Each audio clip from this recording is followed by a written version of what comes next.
knows a good contractor who can get me a light wall out to my patio area. I asked for DIY plans 10 years ago, but I'm way too busy now. His patience usually beats out my more aggressive strategy. It is his whole entire thing, and it's partly why their plan after the end of Line Club works, because they don't do what Flynn usually does. Flynn is teaching me about the art of the selfless, about removing oneself from the equation. And it's double foreshadowing. Jules Verne is my favorite. Do you know Jules Verne? Sure. What's he like? Ha, the is basically an adult in every way but has huge gaps in knowledge and worldly understanding will never not be a favorite trope of mine. Caltech. My alma mater. Till I dropped out. And Olivia Wilde's performance is still perfect. She exudes a childlike naivety. I needed partners to help out. Tron and Clue. That's right. And dang, Jeff Bridges can act, huh? That genuine surprise and pride finding out that Sam cared. The miracle. A miracle. You remember. And even elevated with the next piece of the puzzle. I'm always so enthralled by how Flynn talks about the ISOs that it takes me a second to notice the awesome blue fire. Biodigital jazz, man. Biodigital jazz, man. Am I still to create the perfect system? Yeah. Best, yeah, you'll ever hear. I don't think it was ever supposed to be the biggest secret, but I still love the little hints. Plus, it's almost as if Tron knew what was about to happen to him, staring at what he was giving up, the blue disc, and what will overtake him, the red disc. It's just beautiful. Been corrupted. The flashback sequence has screen tears as if it's degraded videotape. Get it? Because Flynn's memories recorded in the 80s wouldn't have been on SSDs. Tron really is the man. The way he absolutely pwns these guys is hint enough at who Rinsler is. Tron. He fought for me. And if you were really paying attention, you heard Rinsler's growling noise begin after Clue brought the disc down. A guy doesn't dig imperfection. What's more imperfect than our world? And when you consider that the ISOs weren't planned, weren't built or coded, the only real way to define them, especially for Clue, would be a bug. Some accidental error that needs to be fixed. Yeah, humanity is more bug than feature. He'd burn us right to the ground. We sit tight. Clue might be brought down from the inside. When you do the math out of how much time Flynn experienced based on this line, Hours in here were just minutes back home. we can say that 1 hour of grid time equals 1 minute of real time. Extrapolate that out to almost 21 years, and Flynn has experienced over 1,250 years on the grid. And somehow neither of those lengths were enough time with Beck. Tell me, what brought you here? To the grid. It was Clue. Clue sent that page. That's why you're here. Especially because Flynn has already figured this out. It's really a devastating reveal on a few levels. It wasn't your dad reaching out, it was actually a crazy program that wants to kill you and your dad. Dang, not just black and white, but also inverted. Your brain trying to form images of a reality you haven't seen in decades. The idea of dreaming while trapped there somehow makes it even more unnerving.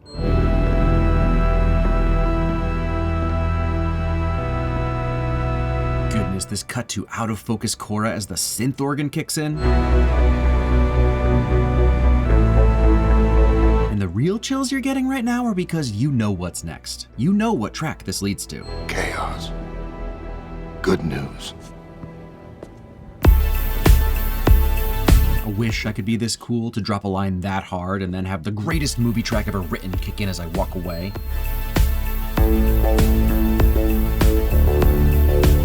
Yeah, this one. The editing perfectly synced up to the timing of end of line. Their slow walk into the bar while Daft Punk punishes our dopamine receptors. They're pleading with us. No more good vibes. We can't take anymore. It just saturates every one of our senses, totally immersed in the beat and the repeating melody. This song, this low angle entrance, their butts, this scene. The build up to the end of Line Club is flawless, even by Clue's standards. Jude said it feels like they can hear the music, which could 100% be the case since Daft Punk was working on music from the start of production, even sending tracks while they were filming. And there they are, the kings. Love the cut to them on the next synth progression. The pixelated scar tissue on this revolutionary's face giving us some visual exposition for a longer struggle than we're shown. It is happening. Reverence. Also, Jude thinks it's way creepier than a human scar. Libations for everybody! You can tell Michael Sheen knew he only had a few minutes, so he just lets loose. Also, that's Steven Lisberger, director of the first film. Oh, I designed it myself, you know. It's true.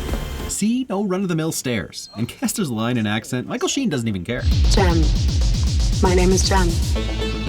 which might stand for Graphical Environment Manager, but it's even more fun that she's a siren because even though Sam was heading here anyway, she still lured him in. No bad shots. It's as if Clue fears and respects Flynn like a god. He tiptoes around everything in awe, not willing to actually touch it. He's finally seeing where his creator eats and sleeps and lives. Together we're gonna change the world, man. Never noticed that he takes that part very literally. He has to mind all the percentages, all the angles. Honesty, Zeus is pretty upfront about how he's going to betray Sam. Are Zeus's pupils hexagons? A line like that is the difference between any actor and Michael Sheen. He's gonna make you remember it. Jude and I spent lots of time trying to figure out what made that wobble sound, and we're pretty sure it's the goon stick after Cora blocks the hit. Either way, we love it.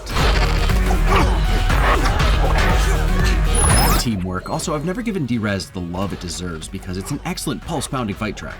You know, I always felt a little bad for what happens to Castor/Zeus, but you may have missed that he's not just partying. It's not just a light show, Kane. Those are physical. They're bouncing off the walls. He's shooting wildly into the crowd. But see, then he goes and wins my heart back with a dance. With Cora's wound not destroying her the way every other program is destroyed when injured, we get a glimpse into Flynn and Clue's philosophy for the grid. Every other program was created to be perfect, so any injury would destroy them. But since Cora is an ISO that manifested, she's able to be imperfect and isn't destroyed for having a flaw in her code. Which also makes me wonder if this revolutionary is actually an ISO, or if his injury was just minor enough that he was able to survive. And here's the real reverence I've been talking about. Just by entering the space, he changes the game and the resistance immediately starts winning. His presence is enough to shift the battle in his favor. And the lights inside his cloak lighting up his face? It's very hard to put into words why this is my favorite scene. I don't want to be treated like a god, I don't want to be Flynn, but seeing people/programs have this fervent belief in him and it being truly founded on his displayable power just gets to me. Jude also thinks Zeus is the best, loves all his Kane moves from earlier, and especially his little dances. And he's correct. And this is the most tense piece from Daft Punk in the movie. They're free-falling and the score is doing the same, repeating the same descending line over and over. Plus, opening floors below you to give you time to figure out how to stop the elevator is pretty inspired quick thinking. You're messing with my Zen thing, man. A perfect encapsulation of Flynn Buddhism. We do it your way.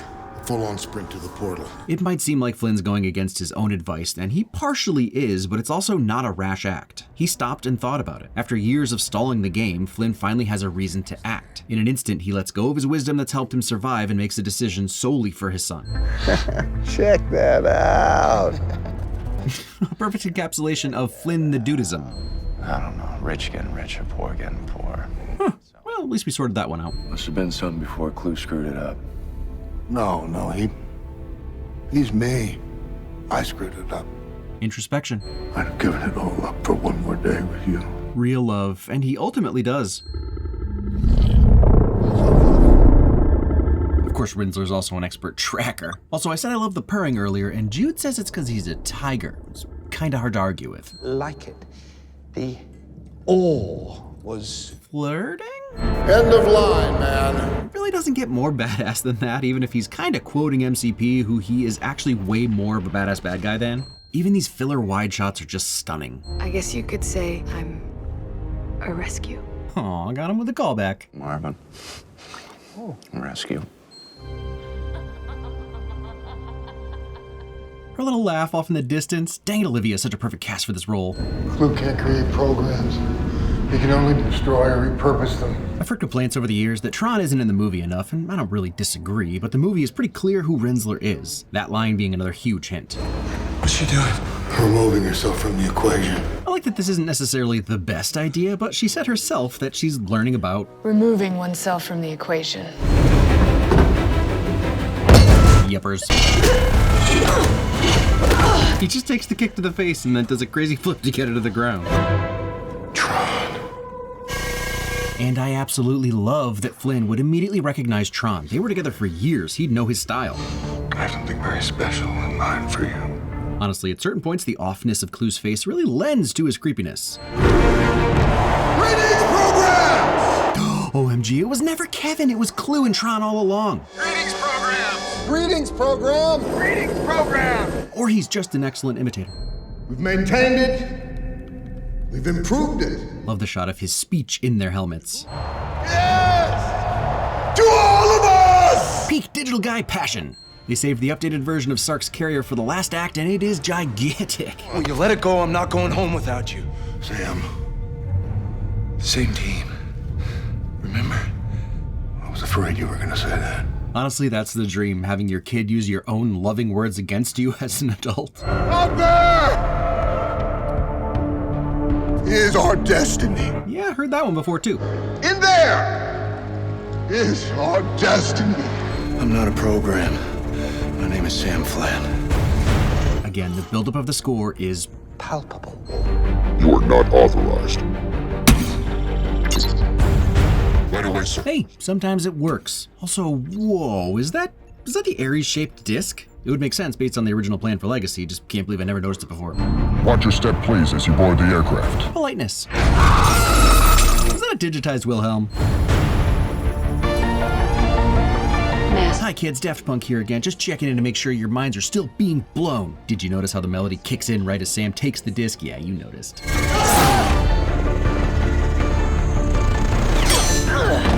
Teamwork, and I like that it takes teamwork to beat Rinsler, because while Sam has learned a little bit, he's still not going to beat Rinsler in Disc Wars alone. Radical man. Correct. We won't be here any minute. We'll never make it. Come on. Made it. Flirting and callback. Made it. Flirty callback. Plus, always a big fan of setting the groundwork for a relationship, but not forcing an unearned kiss at the end. The unstoppable, unkillable, unbeatable Tron. You got this, Cora. It's all in the wrist. Aw, another callback to his gaming days. Flynn, how'd you do it? It's all in the wrist. Cora's little smirk as the flyer changes to her color. Impossible to just shoot stuff not through a hole.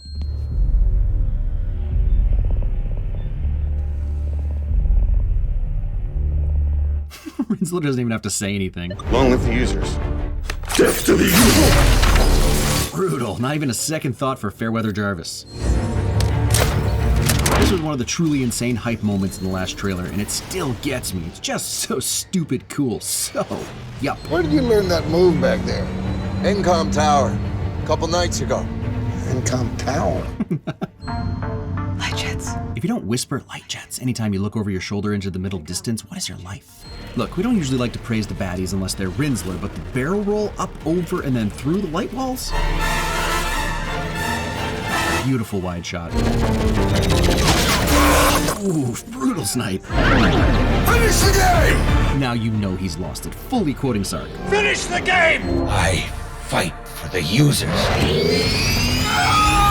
Hell yes. What a perfect moment of good overpowering bad inside Tron's head. The way the sound cuts out the delivery of his line after only ever saying one other word the entire movie. User. And if this transformation feels convenient to you, consider that he lost his 2 identity discs in the earlier scene. Once those were gone, he was able to choose who he wanted to be. And he's Tron, bro. I fight for the users.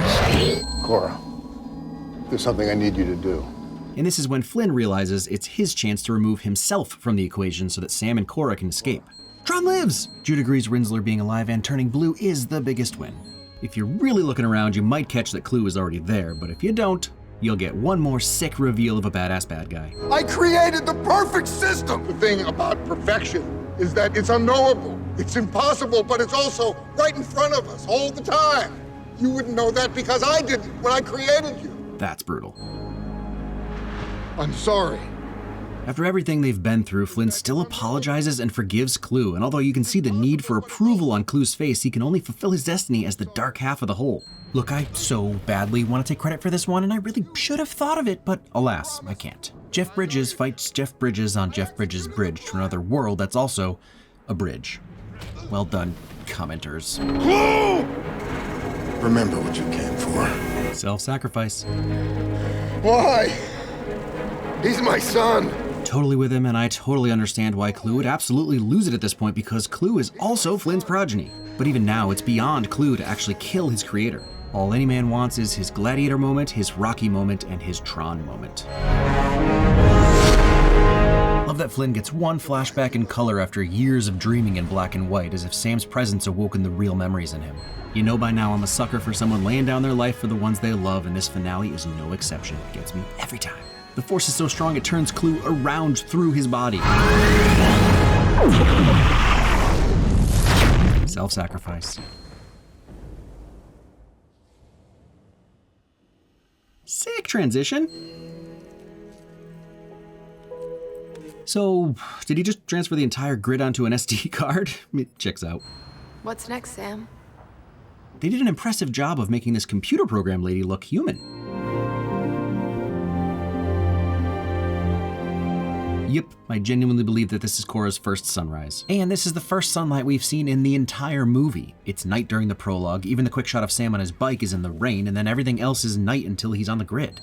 The first time I made this video, I talked about how I had to cut a bunch of stuff for time, and I did not have that problem this time. But there are always going to be more things to say about this movie, and I know that I'm always going to notice something new on a rewatch. Like how Sam's container home has Dumont on it, like the original founder of Encom. I'm always so focused on how he barks, I never noticed it until this week. Or this too is the O from the original Tron Legacy logo. Also finally realized that the first thing we see Clue and Flynn building is the gaming arena, which is interesting considering how Clue ends up using it. But that led me to notice Turing, which I have to imagine is a nod to Alan Turing, which made me look deeper, and I knew I recognized Backus, John Backus, who invented one of the first high-level programming languages, but they're all computer history related. And while we were looking for all the names, Jude noticed this guy actually gets decapitated, which again, I knew he de-rezzed, but never saw the head come off first. Kid's got eyes. How about some new wins in the comments from part 1? I like the idea that Rinsler's growl, purr, frog in his throat could be evidence of a corrupted hard drive that can't read properly. Another one that came up way back in the first video, and again this time, is that the real world was 2D and the grid was 3D, which is something I sadly missed out on, but it's a genius idea. And a fun fact I had to confirm, apparently San Diego Comic-Con is who you're hearing when the crowd chants Disc Wars, D-Rez, Rinsler, and even the stomping that goes along with Rinsler.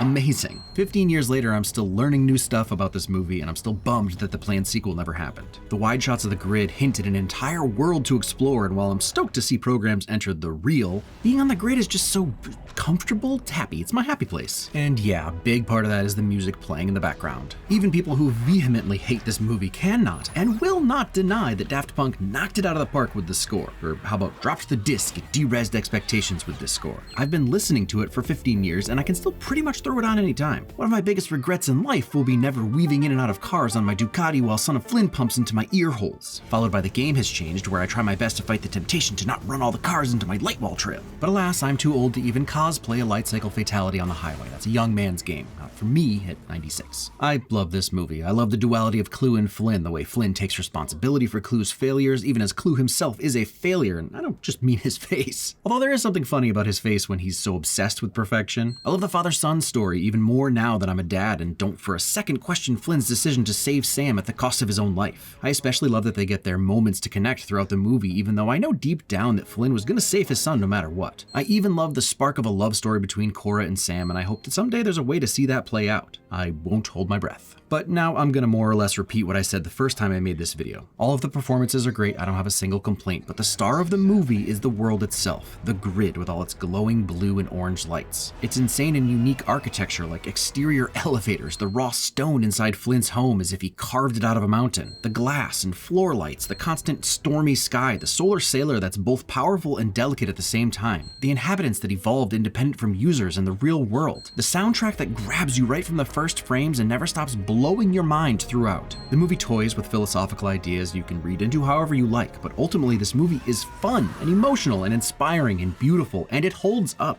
De-aged Flynn looked off from day one, but the visual effects in pretty much every other scene are still top of the line, and I wouldn't change a beat. Many of the comments on part 1 are from people who are stoked I redid this one, which makes me happy. It's also a bit of an underperformer, which is fine. I was always going to do it for me and you fans no matter what. But since it's a two-parter and because I want to keep working with Displayed, I'm going to just casually say that you can get Tron Displates or almost anything you're into. And if you use my link and code, you can get 33% off 1 to 2 Displates and 38% off 3+ Displates. Just saying. But that was Tron Legacy, and very soon, Tron. It's definitely a video that will go viral and totally crush the internets.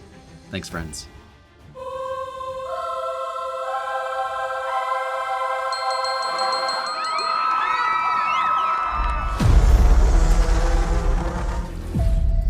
I would like you to meet Ares.